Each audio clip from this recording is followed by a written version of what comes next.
jadrnice, avtodomi, kakšna potovanja v civilizacijo, taborjenja, vse to so neke take okoliščine, kjer ni fajn, da te preseneti bolečina. In tudi, če greste kamorkoli drugam, v kakšen hotel ali pa karkoli podobnega, ko te preseneti bolečina, lahko odreagiramo na več načinov, predvsem pa bom danes z vami podelila holističen način. Torej, kaj narediti na nivoju navad, kaj narediti na nivoju prehrane in kaj narediti na nivoju pomagal, ko pride bolečina. Kajti danes mnogi ljudje menijo, da ko pride bolečina, je ena in edina rešitev protibolečinska tableta. Ampak statistika kaže, kako zelo uničujoče so lahko te protibolečinske tablete za druge organe in da dolgoročno dejansko ne funkcionirajo tako, kot bi rekli. In zdaj, če si predstavljamo, kako delujejo protibolečinske tablete, če se usedete v avto, pa vidite, da morate tankati, zaradi tega, ker sveti lučka za gorivo. Protibolečinske tablete bi lahko primerjali s tem, da pač precvikneš ti kabel, lučke več ni, pelješ se naprej, ampak avto ti enkrat zariba. In zariba ti lahko definitivno tudi telo. Torej, gremo pogledati holistični protokol tega, kaj narediti takrat, ko pride do bolečin. Kaj narediti na nivoju 3 holističnih stebrov in sicer začnimo ravno s prehrano. Ko govorimo o prehrani, takrat, ko nas nekaj boli, definitivno ni čas, da se pocrkljamo s hrano, ki je cvrta, s hrano, ki je težka, s hrano, ki je težje prebavljiva in predvsem sladkorjem. Nasploh tudi sladkor za 30% obremeni imunski sistem, ampak kadar je imunski sistem v igri, tudi takrat so lahko bolečine, ampak sicer, če gre za zobobol, če gre za ne vem kakšen organ, če gre za nogo, če gre za hrbtenico, če gre za karkoli. Skratka, takrat, kadar je prisotna bolečina ali pa je lahko, naj bo hrana lahkotna. Torej, ne moramo reči sladkorju, alkoholu, ker nas bo še dodatno dehidriral. Vem, da veliko ljudi želi bolečino reševati z alkoholom in to je zelo slaba, zelo slaba rešitev.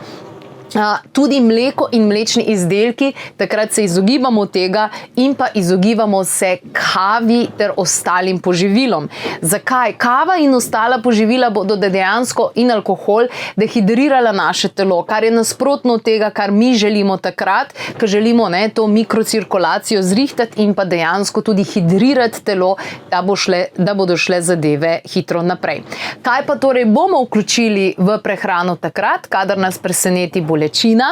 Torej, vsekakor naj bo to veliko sadja, veliko zelenjave, lahka hrana. Če nam ne paše, lahko tudi ne jemo in bo telo fokusiralo vso energijo, da se popravijo zadeve tam, kjer se dejansko morajo. Torej, naj bo ta hrana zelo lahka, lahkotna in pa tudi, če nam ne paše jesti, poslušajmo svoje telo in takrat dejansko dajmo ne nič jesti. Vsekakor pa zelo pazimo, da se hidriramo. In na nivoju pomagal imamo kar nekaj dobrih orodij, ampak še predtem gremo pod navade.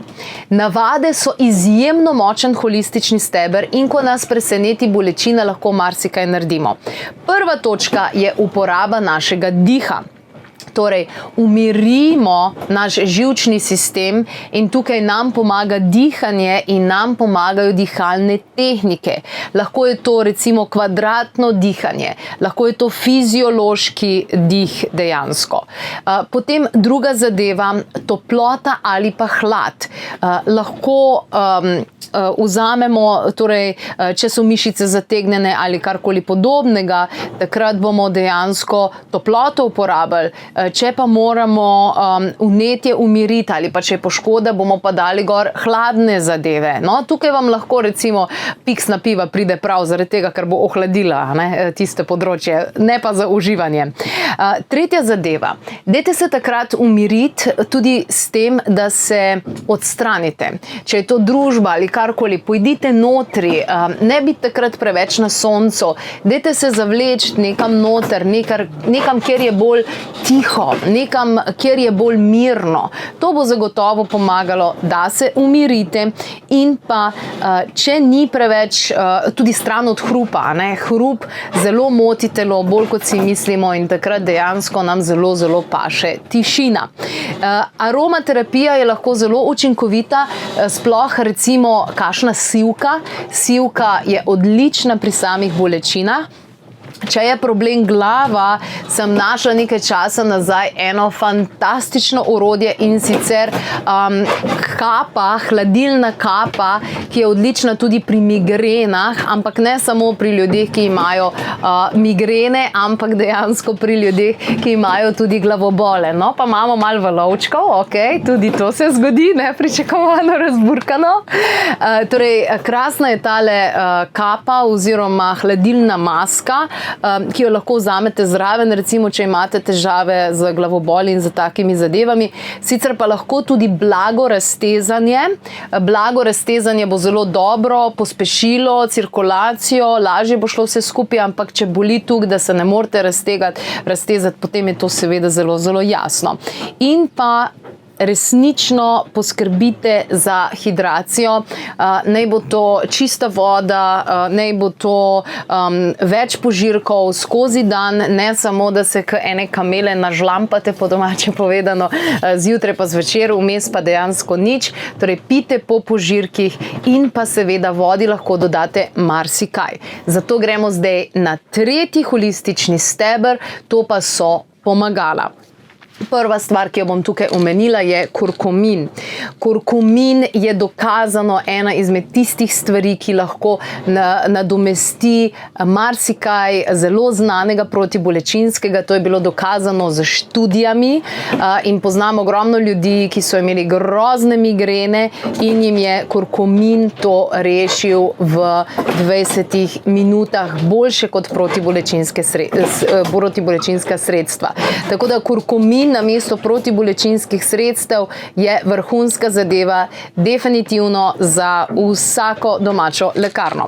Potem druga zadeva, če govorimo, da je prišla, če govorimo o piku, ugrizu ali kakšni kožni zadevi ali o peklini ali karkoli podobnega, potem mumija. Tukaj imam mumijo v prahu in pa mumijo v smoli. Mumija je prva pomoč, sama imam ogromno zgodb iz Avstralije, iz Indije, od povsod, kako sem se dejansko rešila za mumijo. Tako da mumija je tukaj fina, kot da se namažeš, torej atopično, oziroma da požvrklaš, oziroma da to uživaš zjutraj. In pa kadar govorimo o bolečini, zelo pomembna zadeva, ni samo hidracija kot taka, ampak tudi, da imamo dovolj elektrolitov. Elektroliti, recimo tele so brez sladkorja, dodano imajo kokosovo vodo in tele elektrolite tako in tako v poletnem času je treba piti, tudi v zimskem času zaradi dehidracije, ampak kadar je prisotna bolečina, je pa treba dejansko še toliko bolj pomembno, da pogledamo in preverimo vse te zadeve. Tako da, evo, mineralne kapljice tudi lahko pomagajo, če jih imate. Tudi tukaj so minerali v sledovih, tako da preverite vse te stvari na www.klepetobkavi.si, kjer vas čaka tudi brezplačen priročnik za poletje. Torej, priročnik, kjer imate upisane številne SOS ukrepe, kaj dejansko lahko naredite za specifično težavo. Sicer pa smo vključili tudi moje najljubše poletne recepte in vse ostalo. Predvsem pa ne vas ne bo strah. Dajte si dovoliti, da greste vendarle nekam v okolje, kjer ni take civilizacije, kjer se lahko mečkano izključite iz družbe, ne vas ne bo strah teh zadev, dajte se dobro pripraviti, potem pa pejte, uživajte in doživite vse tisto, kar je v vas. Ker takrat, kadar res gremo ven iz te civilizacije, kadar gremo mečkano ven, mečkano zase, ali je to s kampom, v nek kamp, ali je to avtodom, ali je to, ne vem, na kakšno plovilo, ali je to kakšno potovanje, taborjenje in tako naprej. Takrat zares živimo. In ne samo to, takrat se zares tudi postavimo v situacijo, kjer smo stran od brezžičnega sevanja, kjer smo dejansko povezani sami s sabo in se povezujemo z naravo. In to je tisto, kar nas resnično hrani. Je pa fajn biti pripravljen in ravno zaradi tega potovalna lekarna. Več informacij na 02 6200 230, sicer pa, kot smo rekli, preverite klepetobkavi.si.